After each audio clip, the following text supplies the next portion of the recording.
This is directed by Dominic C. and stars Nicolas Cage, Ron Perlman, Claire Foy, Stephen Campbell Moore, Stephen Graham, Ulrich Thompson, and Robert Sheehan. This film was released, I believe, back at the very beginning of the year, on the 7th. It was the first weekend, and I hadn't intended on seeing it because it didn't really sound interesting, and I'm not a humongous Nicolas Cage fan. I might have mentioned earlier in my Drive Angry review that when it comes to films of his, I, among many others who know of his work, you kind of know what to expect going into the films. His movies tend to be kind of stupid or dumb, and for the most part are entertaining, but are more laughing matters than real pieces of art, per se.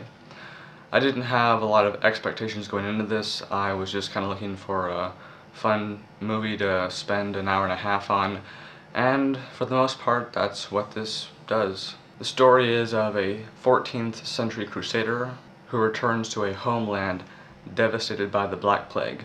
A church, deeming sorcery to be the culprit of the plague, demands the two knights, him and Ron Perlman, to transport an accused witch to a remote abbey where monks will perform a ritual in hopes of ending the pestilence.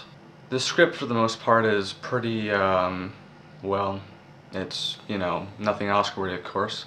I was surprised at how well this film was directed. I wasn't expecting much, but the action scenes are directed very well. There isn't a lot of shaky cam, and I could see what was going on. There are a couple of action set pieces that I was very entertained by.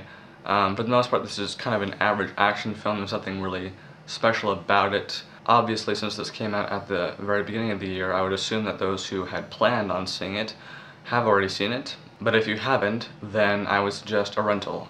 I watched this on Netflix through streaming, though you can get this on DVD as well. I would suggest that you see it if you are in any way interested, or if you are a Nicolas Cage fan.